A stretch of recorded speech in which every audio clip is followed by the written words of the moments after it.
Hey, welcome back to another episode of Family History Fun with Liv's crew. We tried to do a live, but the audio wasn't working, so we're just going to record it, and then we'll hurry and post it on all of the different things out there so that you guys can see this hopefully today. This episode is actually for members of the Church of Jesus Christ of Latter-day Saints, and the reason we're doing this one is because tomorrow is General Conference, and we wanted to help you have some fun last-minute ideas for preparing for the 200-year celebration of the First Vision, which the prophet has invited us as members of the church to study and prepare for. So, for a good last-minute idea, we decided we would share with you. Basically, have you all been studying at home and learning about the restoration? Have we been doing that? Mm-hmm. So do you think it'd be kind of fun to see and learn how your ancestors are related to the restoration and if they were around and who was around at that time? Yeah. Okay, so awesome. Let's show what tools we're going to do. So Ella, tell them what tool we're going to go to. We're going to familysearch.org/discovery. Okay, and today we're going to log into Ryan's account, which we're already there, so that these guys can see both my side and my husband's side. Okay, once you're there, we visited this a few times in the past. What we're going to do is we're going to scroll down to the bottom. There's so many different cool campaigns you can go to on here. But if you scroll down to the bottom, you're going to see two that we're going to look at today. The Nauvoo Project and the Joseph Smith Papers Project.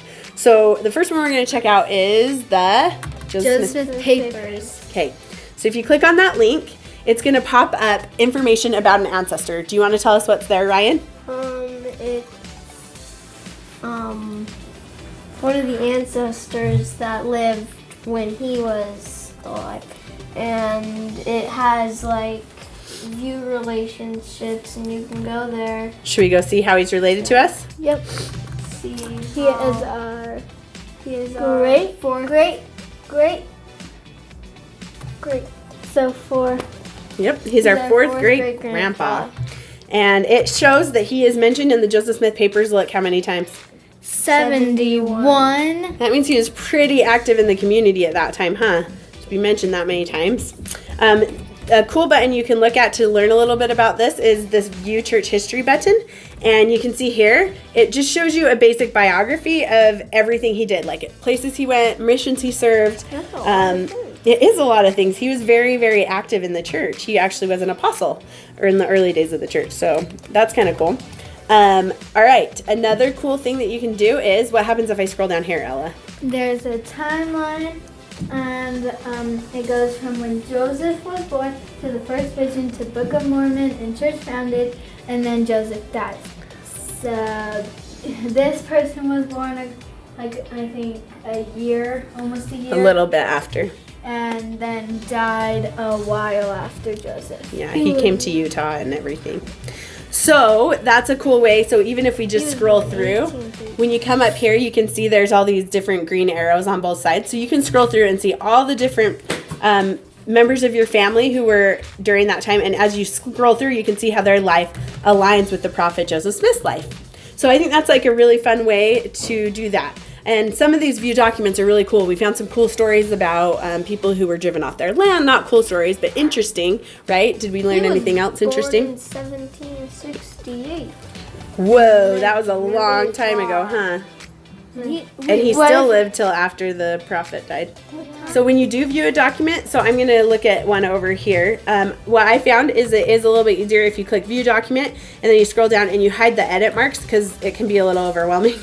And then you just can see that it's a highlighted one. So we're on Joseph Holbrook, so that's my ancestor. So this group continued our journey and dined at Brother Joseph Holbrook's house. So our ancestor fed them while they were out on their missions.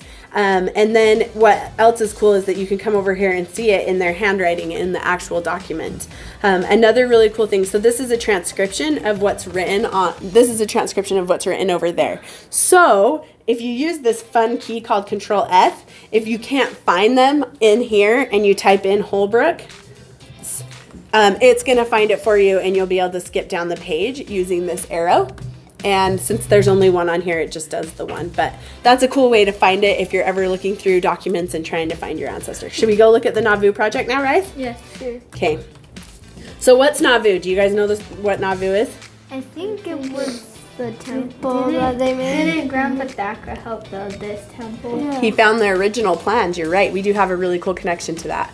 So our great grandpa found the original plans while he was serving his Is he on this? his mission for the Church of Jesus Christ of Latter-day Saints.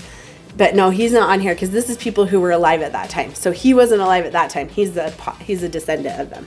But if we scroll through here, and there's one right there that is actually on your dad's side. And what I think is cool here, what does it say up here? Your relatives Heeded the call of the prophet to come to Nauvoo. Yes. So it just is showing that all of these ancestors of yours, it can show you right here. How many of them do we have? 20. 3 of 20. Yep, this is the third one of 20. We have 20 of them.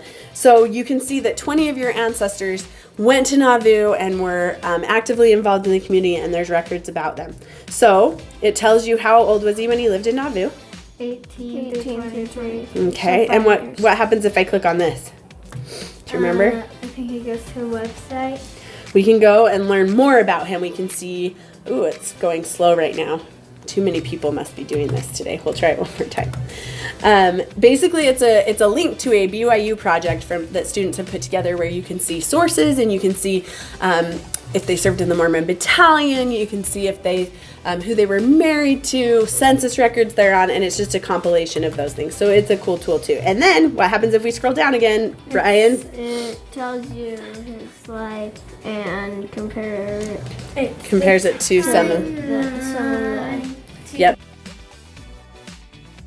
West. So now you can see your ancestors' lives in version of that timeline. So anyway, so that's kind of cool, right? We just learned a lot about our ancestors. Now, when we go to General Conference tomorrow and we celebrate the 200-year anniversary of the what? Church of Jesus. Of the first vision. First vision. And people who knew the prophet Joseph Smith. Now we can think of these ancestors who knew him and helped him and served with him. And we're going to explore some more, and hopefully you guys will go and explore some. And if you're watching this after General Conference, it's still really exciting to see. And for those of you who don't maybe have ancestors in here, it's still really neat to go learn about the history and then go and explore your first members who joined the church and what they had, what sacrifices they had. Once again, it's familysearch.org/discovery. Visit us on YouTube at Liv's Treehouse, or message us on any social media at Liv's Treehouse. So thanks for joining us for another episode of Family History Fun with Liv's Crew.